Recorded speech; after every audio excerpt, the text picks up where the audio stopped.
warahmatullahi wabarakatuh. Waalaikumsalam. Innal hamdalillah nahmaduhu wa nasta'inuhu wa nastaghfiruh wa na'udzu billahi min shururi anfusina wa min sayyiati a'malina. May yahdihillahu fala mudilla lahu wa may yudlilhu fala hadiya lahu. Asyhadu an la ilaha illallah wahdahu la syarika lahu wa asyhadu anna Muhammadan abduhu wa rasuluhu sallallahu alaihi wa ala alihi wa sahbihi wa sallam tasliman mazidan amma ba'd. Pada hadirin sekalian, sebelum kita mulai tahsin, ya, perlu kita bersyukur kepada Allah Subhanahu wa taala yang telah memberikan kita kemudahan untuk menuntut ilmu. Karena memang menuntut ilmu itu suatu kewajiban. Talabul ilmi faridatun ala kulli muslimin. Menuntut ilmu itu wajib bagi setiap muslim. Dan panjenengan sudah terus berusaha untuk belajar. Dan di samping kita membaca Al-Quran dengan baik dan benar, yang pertama makharijul hurufnya, sifatul hurufnya, dan tajwidnya, maka kita juga diperintah oleh Rasulullah SAW untuk memperbagus suara. Jadi panjenengan berusaha ketika makhrajnya sudah bagus, sifatul hurufnya sudah jelas, kemudian tajwidnya juga sudah bisa memahami, maka langkah berikutnya adalah memperbagus suara. Karena disebutkan sabda Nabi sallallahu alaihi wasallam dari Sa'ad bin Abi Waqqas radhiyallahu anhu berkata, telah bersabda Rasulullah sallallahu alaihi wasallam, laisa minna man lam yataghanna bil Qur'an. Bukan jalan kami siapa yang tidak membaguskan bacaan Al-Qur'an. Jadi ketika seseorang ingin menjadi yang lebih baik, di samping dia berusaha untuk membaca dengan baik dan benar, maka langkah berikutnya adalah membaguskan suara. Bukan membaguskan suara dulu. Jadi perintahnya warattilil Qur'ana tartila, dan bacalah Al-Qur'an itu dengan tartil dengan benar. Kalau karakter suaranya memang belum bisa bagus, ya berusaha untuk memunculkan suara dia paling bagus itu yang mana, dia pakai untuk membaca Al-Quran, ya. Karena seseorang terkadang ada yang dikaruniai oleh Allah suara yang memang bagus, ya.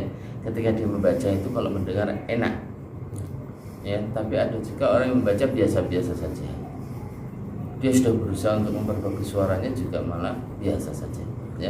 Dan ini merupakan nikmat dari Allah Subhanahu wa ta'ala. Jadi kita berusaha panjenengan di samping sudah belajar tajwid, makhraj, sifat huruf, mulai sekarang untuk ketika darus itu, ya, dibaguskan suaranya. Dengan cara gimana? Dengan cara misalnya ketika dengung, ya, itu agak dilamain layar, ya. Biasanya para qori, ya, para pembaca Al-Quran itu seringnya dia memainkannya di mana? Di dengung sama di layar. Kalau mat tidak boleh, ya. Misalnya ada nuhiha, kita baca nuhiha, tidak boleh, ya. Tapi ketika baca layar misalnya nah di sini misalnya dengung innalladzi atau ulaika humul kafaratul fajarah. Nah, jadi ya, dibaca layar. Nah seperti itu. Barakallahu fik. Nah, mungkin itu sedikit tambahan ya. Nanti insyaallah kita belajar, kita melanjutkan tajwid nih. Tapi sebelumnya kita tahsin dulu. Yatawannaw wa hum farihun. Kemudian hati-hati penambahan huruf. Qul hal yatarabbasuna, hati-hati. Ini penambahan ya. ya, penambahan ya ini maksud kesalahan besar. Atau kadang kita penambahan wawu, ya nggak ada wawunya ditambah wawu. Atau harusnya mukminu tapi dibaca mukminuna misalnya, ditambahin na, ini sering. Ini masuk kesalahan besar. Ya makanya diantara faedahnya ketika ada yang menyimak itu kita bisa mengetahui kesalahan kita. Jadi memang makanya dianjurkan untuk simaan bahasa ini saling simaan ya, saling suami sama istri. Kalau susah ya teman akrab misalnya yang selalu berdua sejak bareng gitu ya, untuk menyelamatkan diri kita sendiri, bukan untuk siapa-siapa ketika kita. Makanya terkadang ada orang yang datang ke gurunya minta disimakkan, tolong disimak Pak Ustaz. Ada yang seperti itu untuk membenahi bacaan dia, walaupun cuma seminggu sekali atau 2 minggu sekali, ya, dia berusaha untuk memperbaiki bacaannya. Kemudian hati-hati dengan nun yang bertasdid ya. Iya, kemarin kita sudah belajar tentang hukum nun sukun dan tanwin. Kemudian hukum mem sukun, karena ketika membaca Al-Quran tidak bisa lepas dari itu. Makanya penjenengan kalau nggak hafal tidak apa-apa, tapi paham yang penting ya. Hukum mem sukun dan nun sukun atau tanwin. Kalau mem sukun itu terbagi menjadi berapa? 3. Kalau nun sukun atau tanwin 5. Jadi berapa Pak? Sekarang kita masuk hukum kemarin sudah idgham mutajanisain sudah, idgham mutaqarribin sudah. Sekarang masuk qalqalah ya. Jadi qalqalah, huruf qalqalah itu ada berapa? Kemarin ada 5 ya. Ba, ju, di, to. Ya, ba, jim, dan to sama ko ya. Nah, huruf qalqalah itu ada 5 ya. Jika dibaca sukun ya.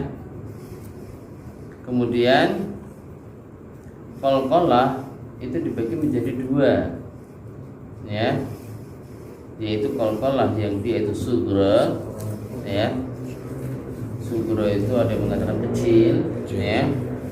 Huruf qalqalah yang matinya itu asli, jadi sukunnya itu asli ya, dan dia biasanya berada di tengah ayat atau di tengah kalimat.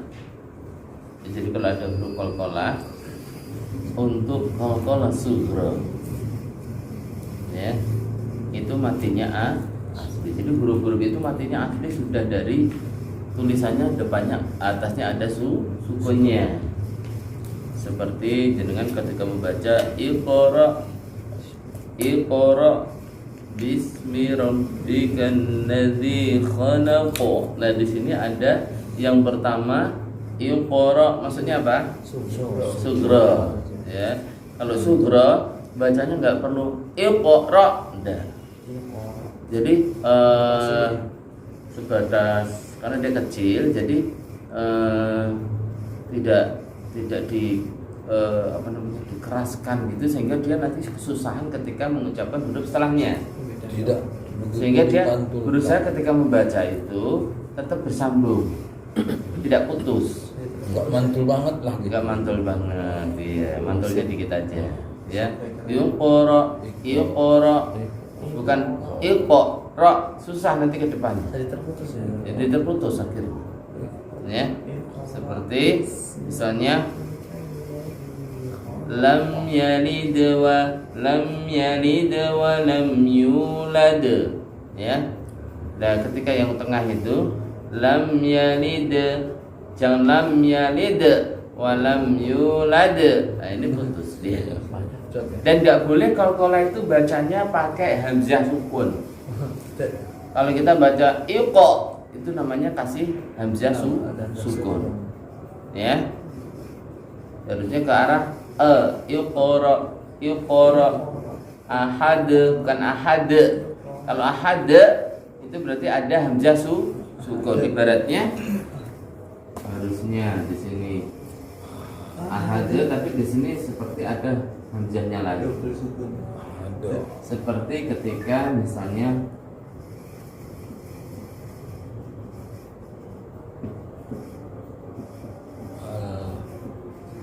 ini kan biasanya kan fajar, ya kan? Fajar kan bisa ada roknya, ya kan? Nah, kalau di sini ahad tambah de karena ada hamzah. Nah, ini nggak boleh. Kalau abe berarti ada penambahan ini. Ini nggak boleh. Penambahan huruf masuk kesalahan sah. Ya. Maka hati ini yang sugra, ya. Lam yalid wa lam yulad. Coba. Lam yalid wa lam yulad. Iqra bismi rabbikan ladzi khalaq. Iqra bismi rabbikal ladzi khalaq. Yabkhalu, coba. Yabkhalu. Yabkhalu. Yabkhalu. Yaj'alu. Yaj'alu. Yaj'alu. Yaj'alu. Yadhaharu. Yadhaharu. Ba, apa? Yadha. Yadhaha. Yadhaharu. Yadhaharu. Yaqra'u. Yaqra'u. Nah, itu yang apa tadi, yang sugro. Kalau yang kubro, huruf qalqalah yang matinya itu mendatang, disebabkan dibaca waqaf. Ya, matinya mendatang disebabkan karena waqaf berhenti. Seperti misalnya ahadun, ya, ahadun ada tanda waqaf disebabkan karena berhenti, maka dia disukun, ya. Ini seperti akram misalnya, itu juga sama khalaqo. Nah, seperti di surat alaqo itu banyak, ya. Di al-lahab, ya. Al-lahab ada qalqalah yang dia tasdid. Nah, kalau qalqalah tasdid cara bacanya gimana? Misalnya tabbat yada abi lahabin wa tab. Dan di situ ada tasdidnya. Gimana cara baca kalau ada qalqalah yang bertasdid? Ditahan sekitar 2 harokat baru masuk di qalqalahnya. Ya. Watab. Watab. Jangan watab. Ya, tidak boleh. Ya. Ma aghna anhu maluhu wa ma kasab. Wa ma kasab. Ya. Jangan kasab, jangan. Ya, ya ke arah ya. Nah itu qalqalah kubur. Ketika nanti ada huruf idgham mutaqarribin atau idgham mutajanisain atau mutamatsilain atau ifa idhar safawi itu, dengan nanti coba sebutkan misalnya satu ayat, coba dijelaskan. Ini ada pelajaran apa saja. Itu melatih kita supaya ini harus baca demikian, ini harus baca demikian dengan paham. Ya. Kalau sudah paham, bagus. Nanti tinggal melancarkan bacaan. Itu dia. Barakallahu fiik. Cukup. Habis persiapan. Ya. Semoga Allah memudahkan kita untuk bisa menghafal. Jadi buka-buka lagi ya di rumah ya. Sama sering darus biar bacanya semakin bagus. Sering darus, tapi kalau bisa ada yang nyimak, jangan sendiri. Ya.